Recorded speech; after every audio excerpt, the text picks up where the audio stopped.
Olá pessoal, eu sou Flávio Thaís, do canal História da Verdade. Antes de começar, deixa o like, porque o like é muito importante para a sessão do conteúdo, a plataforma do YouTube. E vamos falar um pouquinho de algumas epidemias que já existiram na humanidade, aproveitando essa pandemia de coronavírus, e explicar também o que é pandemia, tá? Primeiro a gente tem que classificar na ordem, tá? Existe o surto. O que é o surto? Um surto de uma doença é quando uma doença ela aumenta exponencialmente em um determinado lugar. Por exemplo, num bairro determinado tem N casos de dengue, e no ano seguinte o número aumenta exponencialmente. Né? O número cresce muito, né? Ao previsto. Isso é chamado de surto. Tá? Epidemia. Epidemia é quando esse surto ele se espalha por vários lugares de um território, de um país, por exemplo, aí é chamado de epidemia. Na epidemia, e aí é uma coisa que já está fugindo do controle. Tá? Endemia, né, é uma doença originária de uma determinada região, por exemplo. Né?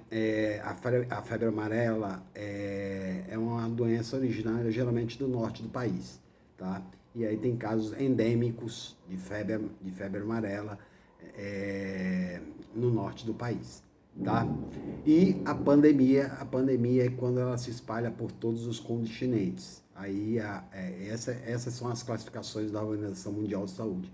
A pandemia é quando ela está em todos os continentes do planeta. Tá? E no caso do coronavírus hoje é uma pandemia, porque ela está em todos os lugares do planeta. Tá? Mas vamos falar das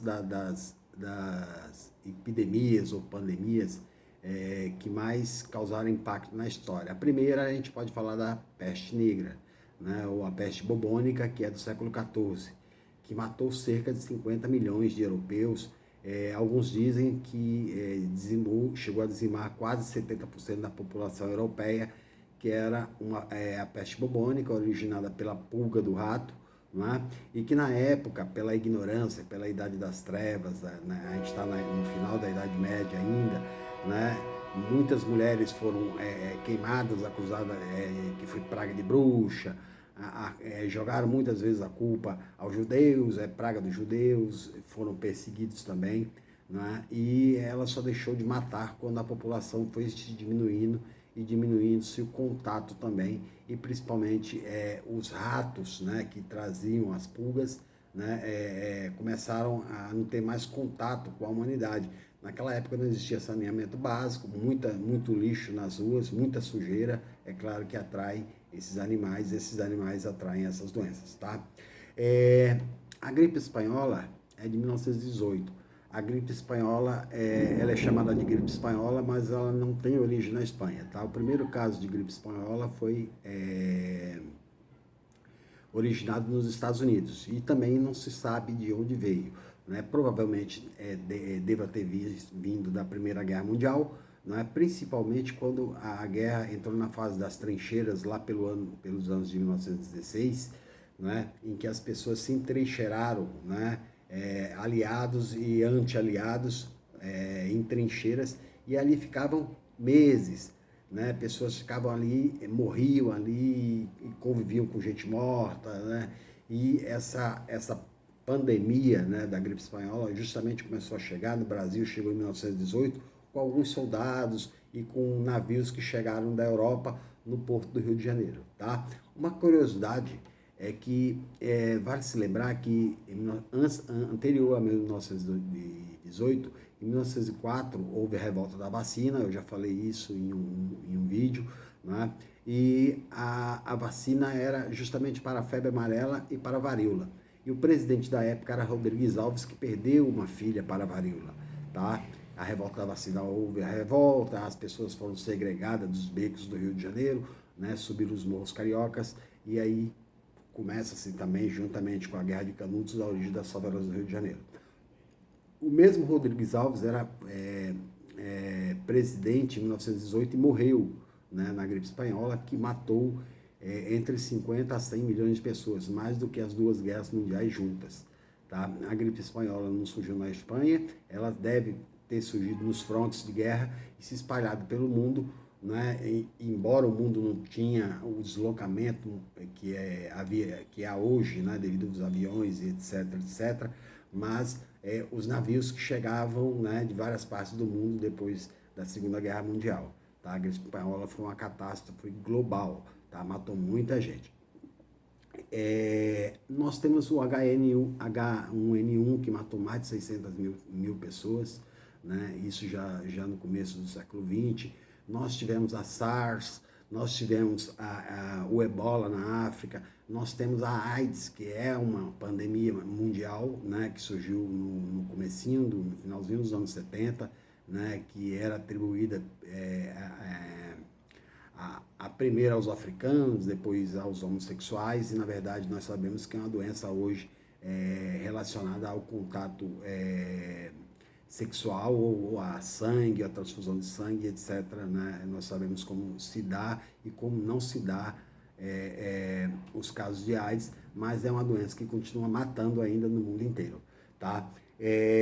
A hepatite B, a hepatite C, principalmente, é uma hepatite perigosíssima. Por quê? Porque ela ataca o fígado, tá? E leva a pessoa, se não for tratada, a óbito também, tá? É uma doença muito grave. E o coronavírus, né? A gente não sabe quem é o paciente zero, para se dizer que uma epidemia pertence, saiu de um país ou outro.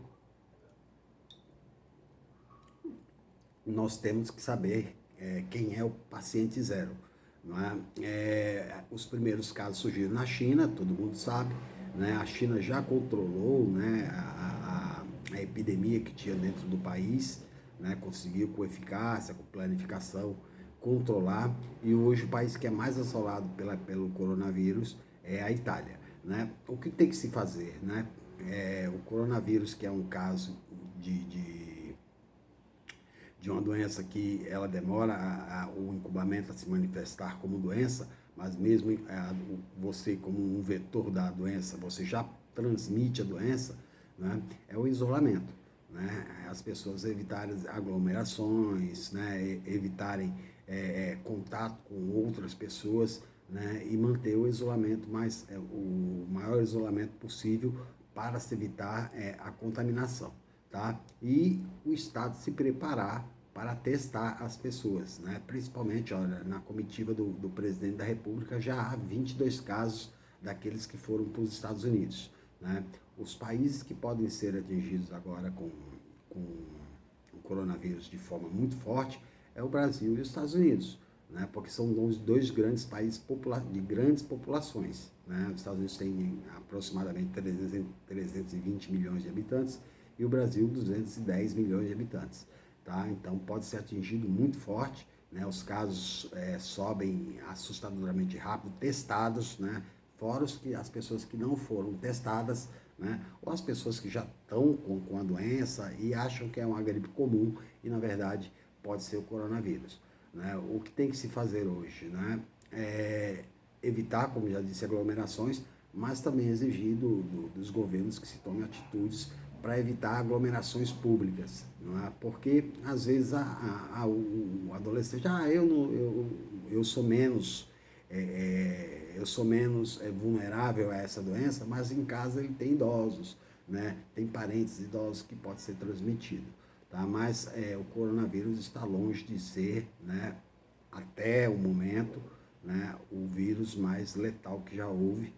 Né? Eu acredito que os dois vírus mais letais, né, as duas doenças mais letais que houve na história da humanidade contada foi, né, não só a gripe espanhola de 1918, né, que matou, por coincidência, em 1904 a varíola matou a filha, e em 1918 matou o pai, Rodrigues Alves, que então iria assumir o cargo de presidente da República, e a peste negra, que foi do século XIV, né, que matou quase toda a população da Europa. Tá? São duas doenças, não se sabe, né, especificamente de onde surgiu a peste negra, né? E a gripe espanhola também, acredita-se, né, que foi no fronte de guerra, né, e que depois, na volta para casa, se espalhou pelo mundo inteiro, tá? E matou milhões de pessoas, mais do que as duas guerras mundiais que houve no século XX. Ok, pessoal? Essa foi minha participação e até a próxima.